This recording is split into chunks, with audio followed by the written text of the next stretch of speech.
welcome to Tracy Momi Reads. I've been having technical difficulties.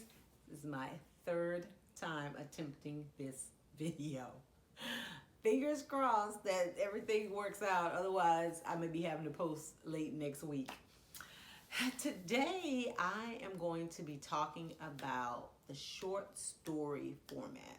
It is quickly becoming one of my favorite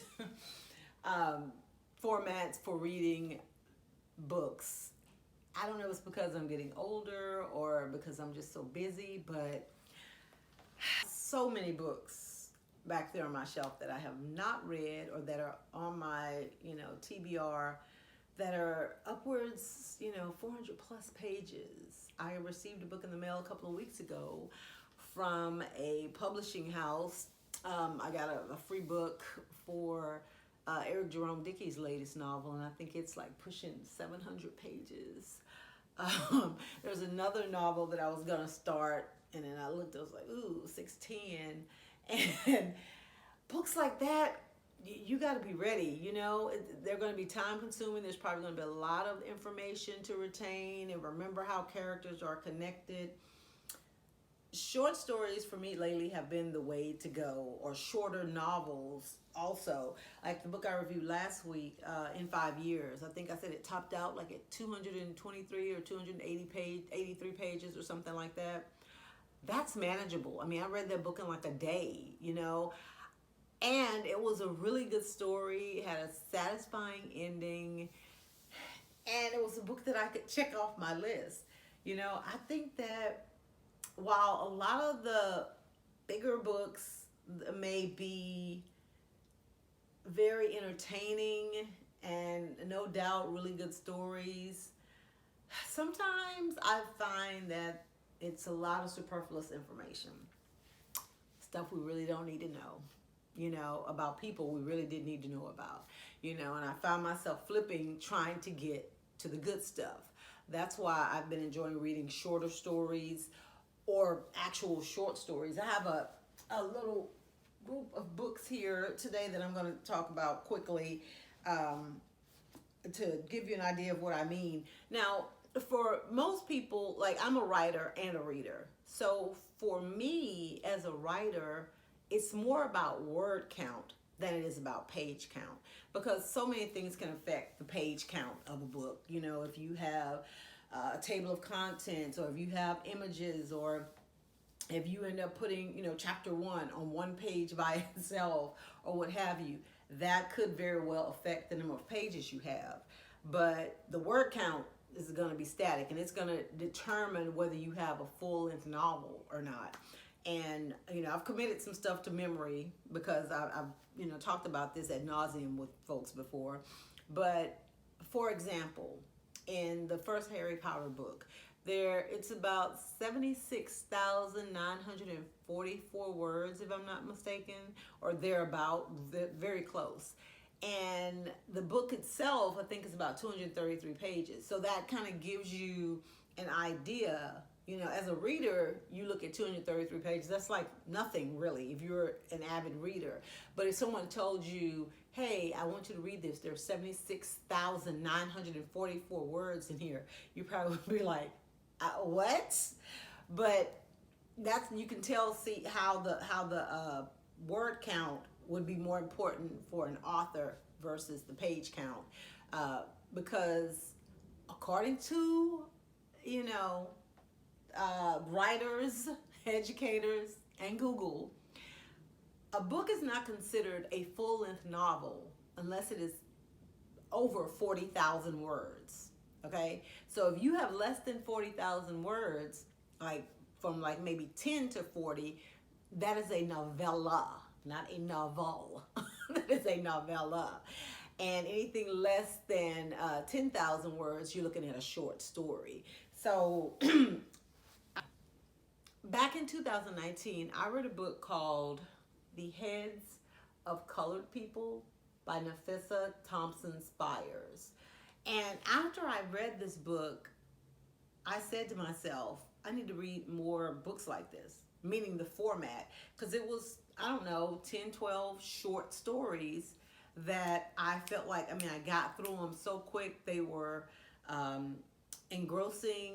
They were, some of them were sad and tragic. Some of them were hysterical, but they all like had a beginning, a middle, and an end. Because I think that is a big myth that, like in a short story, that somehow you're being cheated. And I will talk about that in one of the books here that I'm going to mention. But in this particular book, that didn't happen.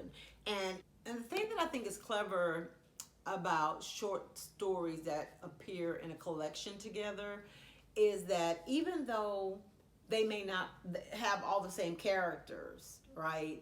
And the story doesn't continue with the next short story, they all have the same theme throughout.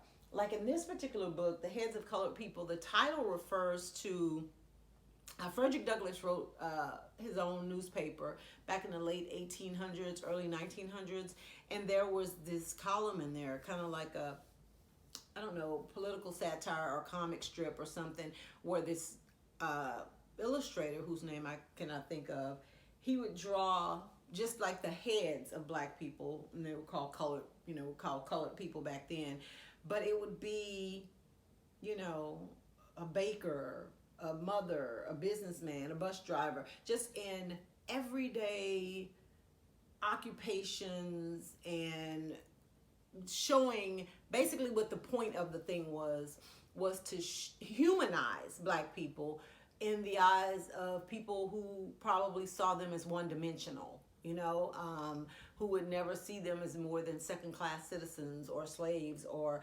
uneducated or whatever. And the point was to show them in a way that they're just like you, in that the jobs that they hold or what they want for their families, etc. And in this particular, with this particular title, what this author did with these stories is they were all about black people, but there was like a story about cosplay. There was, I think somebody was in a polyamorous relationship. There was this really affluent family. There was, there was just so many. I can't remember all the stories, but they were all outside of the mode or norm of what some people may associate with blackness. And her point was to show that we're not a monolith, that we have different statuses and ideas and proclivities and quirks, and just like everybody else, we're the same and just as different as everybody else. And so that's what all the stories were. That's how they were interconnected in that particular collection of short stories, and they were very good. So I would definitely recommend this one, The Heads of Colored People by Nafessa Thompson Spires. Now, one book that I read, I'll say these two for last, We're Only Taking What We Need by Stephanie Powell Watts. I think that she was very successful in a lot. There are only 10 short stories in here, and she was very successful with a lot of them.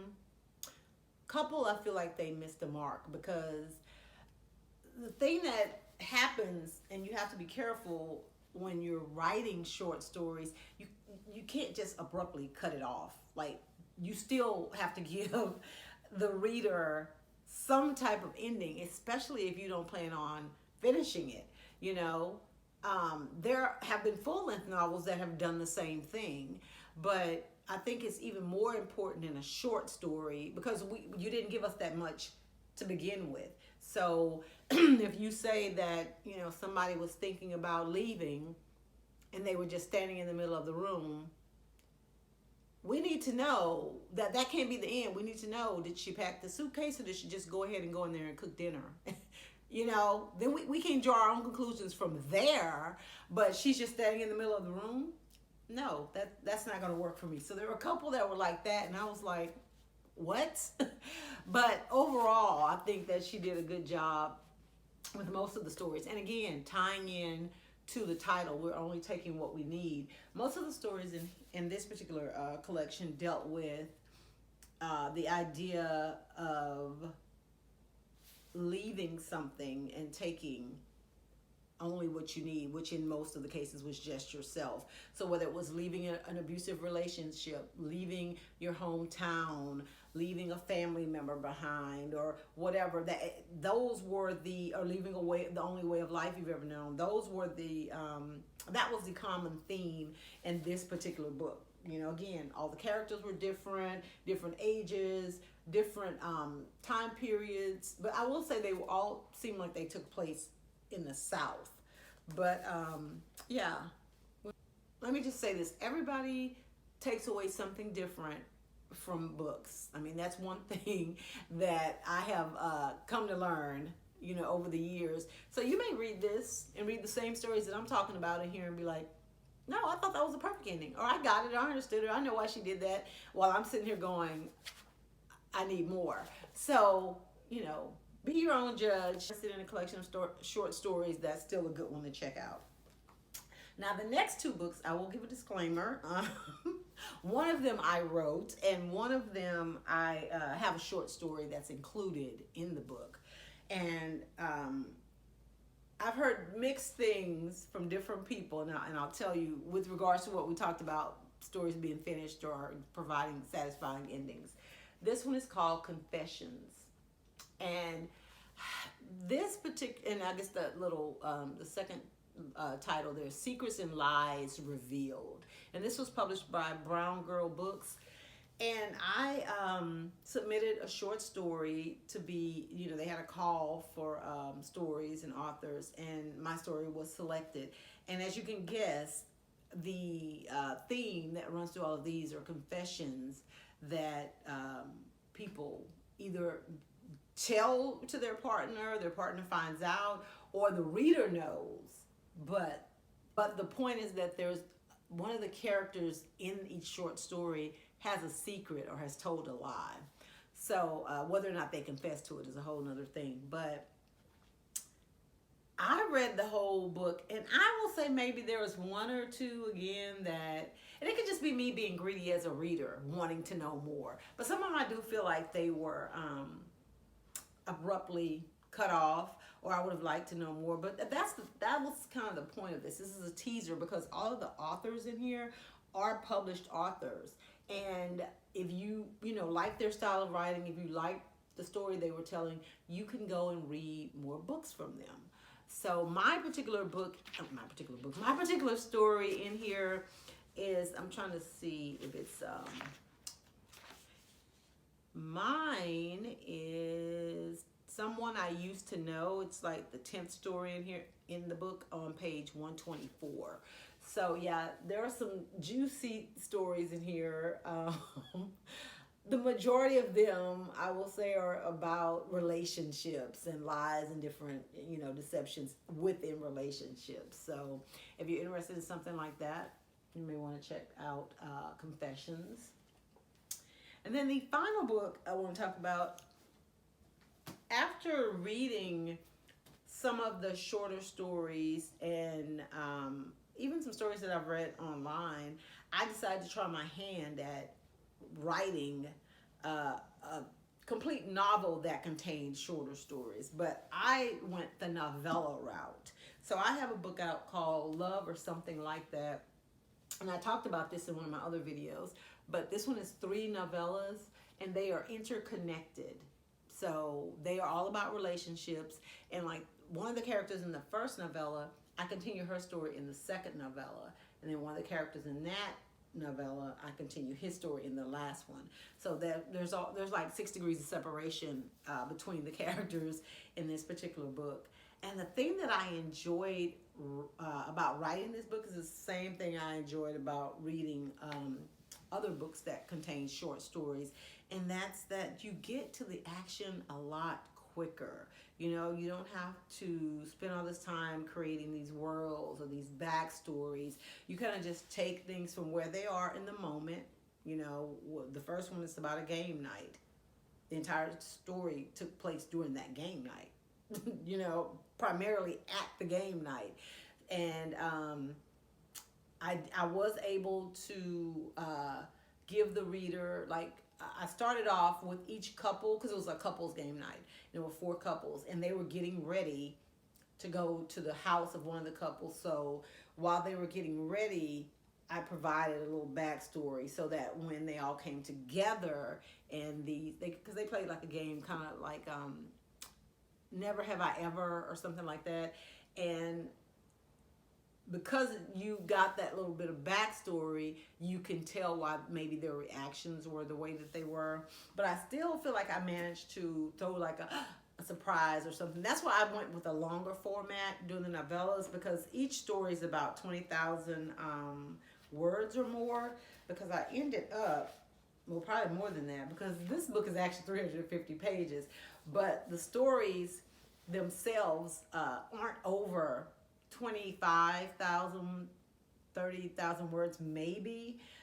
So I still feel like I was able to provide enough information, have it have a beginning, a middle, and an end with a satisfying ending, and even like some conflict that the reader doesn't feel cheated, you know, because that's important to me as a reader. So I don't want to write books like that. So yeah, I think that if you pick this one up, you'd enjoy it as well. You want to add it to your list of books that contain shorter stories. So yeah, so that's it for me this week. If you have read any of these books, I'd love to hear your thoughts in the comments. Or if you have some recommendations for short stories and novellas, I'd love to check those out as well. Thank you for watching. Make sure that you like this video and subscribe to my channel for future updates. Thanks, and have a great day.